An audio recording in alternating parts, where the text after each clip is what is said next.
Mic check. 1, 2. Siis mä oon nukkunut nyt kesän pääsääntöisesti ihan hyvin, mutta nyt on taas joku jakso. Ollut ehkä reilu viikon nyt, että ei oo saanut nukuttua ja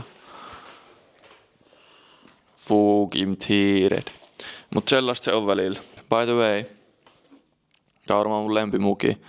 Tässä on nipsu, kuka juottaa kilpikonnalle juomaa pullosta, missä lukee, mä en tiedä näkyykö tässä, Elixir of Life. That's pretty nice. Hei, mulla on lähes hyvän ystävän kanssa Japaniin 2 päivän päästä, 3 päivän päästä. Ja mulla on mietitty, että kuvattaisiin siellä vähän videoa, joten totta kai mä ostin uuden kamera. Mulla on tää kamera, minkä mä ostin silloin joskus reilu vuosi sitten, kun mä muutin tähän kämppään. Silloin kun mä aloitin mun hienon YouTube-uran ja kuvasin ehkä 2-3 videota ja sit kyllästyin.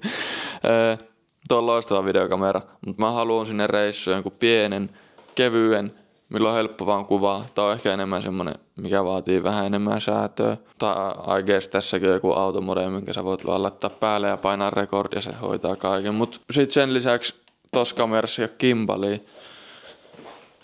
Ja sit siellä varmaan paljon kävelee ja kuvaa on the fly, kun on vaan menossa johonkin ja huomaa jotain ja haluaa nopsaa kuvata, joten en mä tiedä, mä ostin uuden kameran. Which is this one. Tää miltä nyt kuvaa. Mä perustelin tää itselleni sillä, että mä voin aina myydä tän kamerareissun jälkeen. Mä ostin tän käytettynä ja jos mä myyn tän käytettynä, mä saan samat rahat takaisin. Whatever. Ainakin on joku, millä on kiva kuvaa sit siellä reissussa. En mä tiedä. Tuo on vaan testivideo, että miltä näyttää. Toivottavasti hyvältä.